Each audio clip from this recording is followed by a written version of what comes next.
नमस्कार, आपका स्वागत है आपके अपने YouTube चैनल एक कहानी रमा की जुबानी में।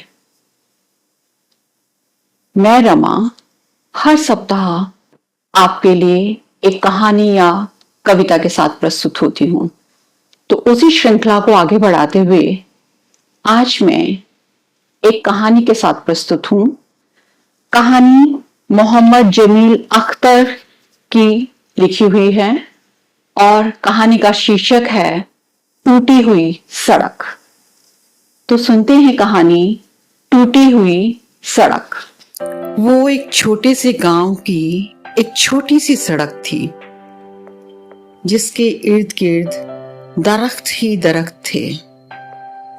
दरख्तों के पीछे स्कूल की इमारत थी। उस सड़क पर आप अगर चलते जाएं तो आगे अस्पताल आ जाएगा, जहां एक डॉक्टर साहब बैठते थे जो सबको एक ही तरह की कड़वी अद्वियात देते थे। उनके पास कोई दवा मीठी नहीं थी। दवा के फौरन बाद आपको चीनी भी खानी पड़ती थी। लेकिन अब वो डॉक्टर साहब मालूम नहीं कहाँ होंगे कि बहुत पुरानी बात है।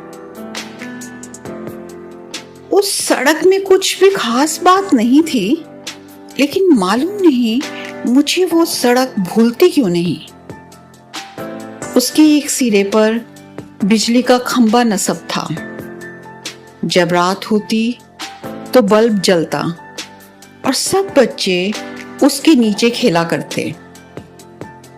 जब बहुत बारिश होती तो सड़क पर पानी ही पानी होता और अपनी अपनी कश्तियां लेकर सड़क के दरिया में उतर जाते। मालूम नहीं मुझे वो सड़क, वो खंबा क्यों कर याद है। वहां एक बच्चा था जो शायद दरख्त के साथ टेक लगाए अब भी बैठा हो। वो जो सारी दोपहर दरख्त के नीचे गुजारता था। उसे गांव से, उस सड़क से और वहां के परिंदों से मोहब्बत थी। उसे उस गांव से मोहब्बत थी जहां अमन और सुकून था। शायद वो अब भी स्कूल की फीस जो उससे राह में खो गई थी ढूंढ रहा हो। सारी दोपहर निकल गई थी। ढूंढ ढूंढ के थक गया था, लेकिन उसे रुपए ना मिले।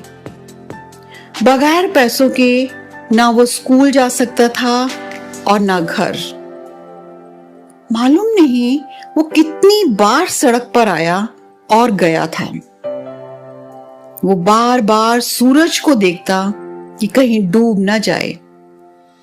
ये डूब गया तो अंधेरे में रुपए क्यों कर मिलेंगे।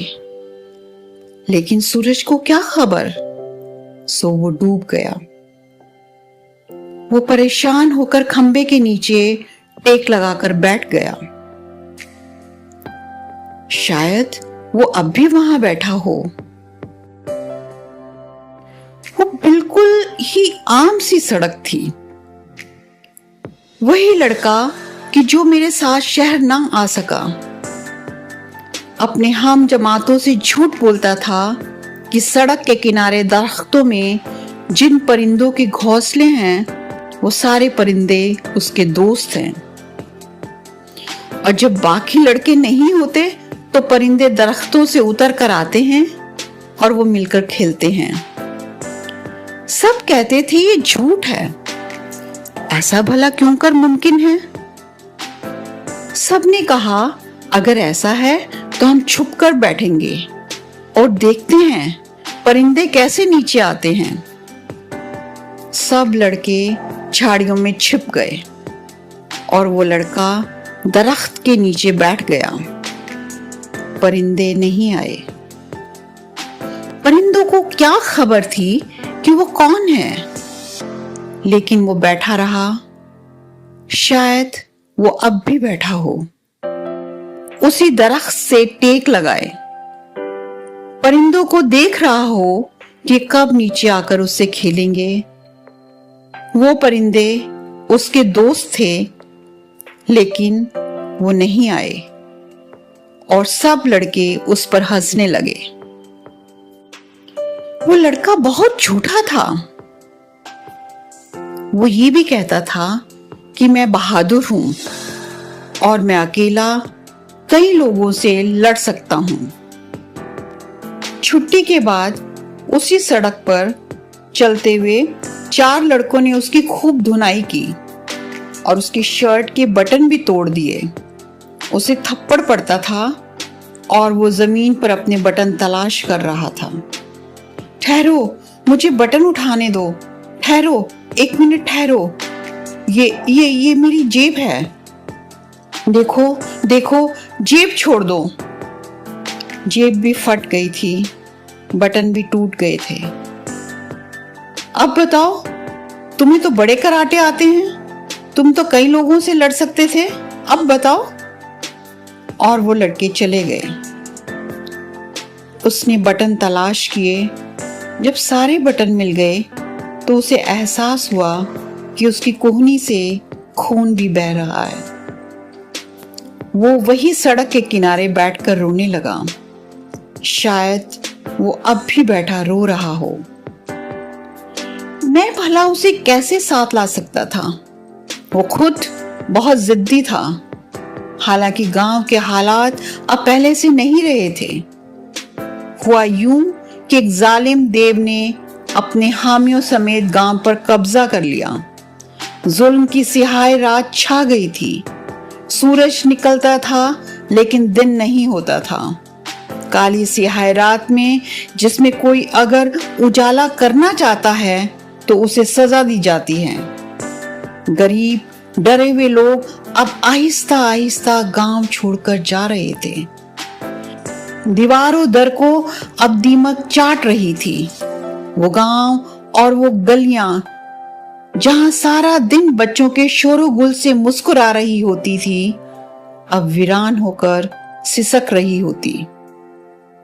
हत्ता कि वो खंबा की जिसके नीचे हर शाम बच्चे खेला करते थे, उदास था। सड़क और ज्यादा टूट गई थी और उसके इर्द गिर्द झाड़ियां भी बढ़ने लग गई थी। अब गांव में सिर्फ देव के हामी और चंद ही और लोग रह गए थे और जुल्म और सितम जारी था। मुखालिफिन के घर तोड़े जा रहे थे और लोग उस देव के खिलाफ कुछ न कर सकते थे। गरीब लोग भला कर ही क्या सकते थे? वो एक शाम कि जब देव के कारिंदे आए और हमें भी घर खाली करने को कहा। हाँ, वो घर कि जिसकी एक एक ईंट मोहब्बत से रखी गई थी, वो दीवारें जो मकीनों को जानती थी, मकीन दीवारों को जानते थे, वो घर खाली करना था। सो सामान बांध लिया गया था। लेकिन वो लड़का उसी टूटी हुई सड़क के किनारे बैठा था जहां अब झाड़ियां ही झाड़ियां थी। स्कूल बंद हो गया था और वो डॉक्टर साहिब जो कड़वी दवाइयां दिया करते थे, वो भी अब ना आते। लेकिन फिर भी वो लड़का वहीं बैठा था। मैंने उसे बहुत समझाया कि देखो, ये लोग बहुत जालिम हैं। अब हमारा गुजारा यहाँ मुमकिन नहीं। हम गरीब नातवा लोग इन जालिमों के खिलाफ कर ही क्या सकते हैं? उठो मेरे प्यारे, अब यहाँ वीरानियां ही वीरानियां हैं। यहाँ स्कूल ना अस्पताल और तुम्हारे सारे दोस्त भी अब गांव छोड़कर जा चुके हैं। सो हमें भी जाना होगा। पर वो नहीं माना। उसका ख्याल था कि परिंदे उसके दोस्त हैं, सो वो वहीं रहेगा। और वो उसी टूटी सड़क पर ही रह गया और मैं शहर आ गया।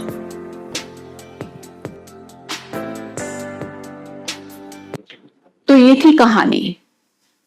उम्मीद है आपको पसंद आई होगी। अगर आपको पसंद आई हो तो कमेंट सेक्शन में प्लीज जरूर बताइएगा। और अगर आप चाहते हैं कि कोई आपकी पसंदीदा कविता या कहानी हम इस चैनल के माध्यम से सुनाएं, तो प्लीज कमेंट सेक्शन में जरूर बताइएगा और चैनल भी सब्सक्राइब करना ना भूलें। तो मिलते हैं अगले सप्ताह एक नई कहानी या कविता के साथ। तब तक के लिए दीजिए आज्ञा और अपना रखिए ढेर सारा ख्याल।